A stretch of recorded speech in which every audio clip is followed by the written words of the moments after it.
The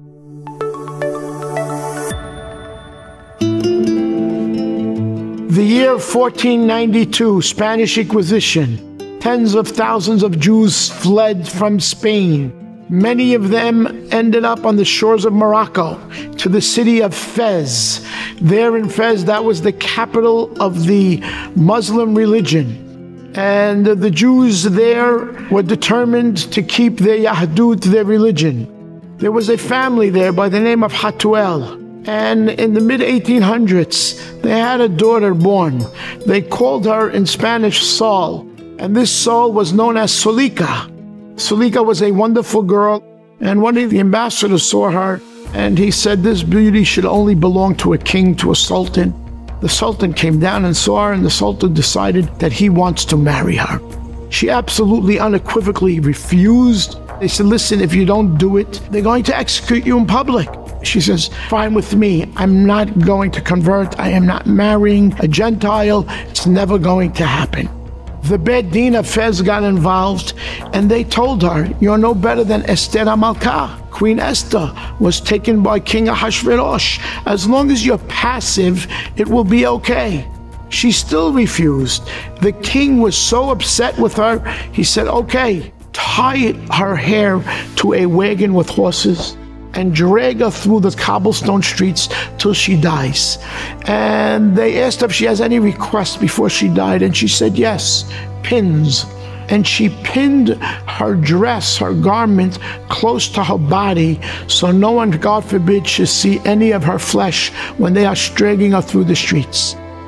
And the execution began. They tied her hair to the wagon, they tied her hands behind her back, and the horses started trotting on this cobblestone streets. She started to scream after a while, stop, stop. The executioner said, must be, she has decided to change her mind. Let's stop and see what she has to say. She stopped. The pins came loose. Please pin the pins to my flesh so that they don't come loose.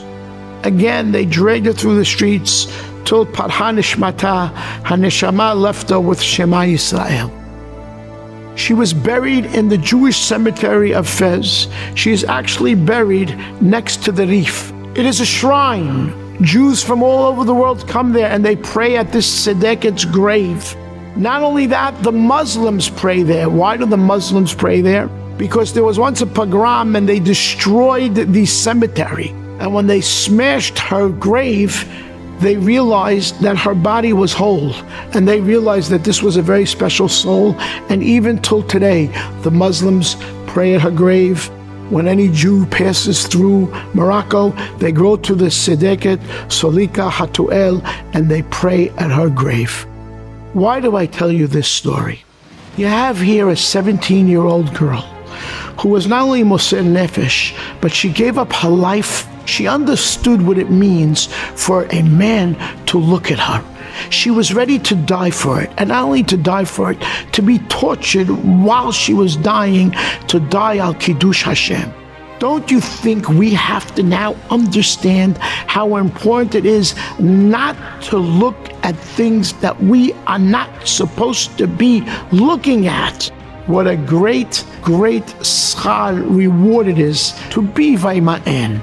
The Nisayon is great, the test is great out there. But when we study and we look in Hazal and we see what people did to be Vaima'en, to fall into that category of Vaima'en, she was given a heter by the Beit Din. She could have been passive and she could have saved her life. She says, I would never do that. And then look at the Mesiרות Nefesh pinning her dress to her flesh. And how important it is to understand from this that really we should not look where we're not supposed to look.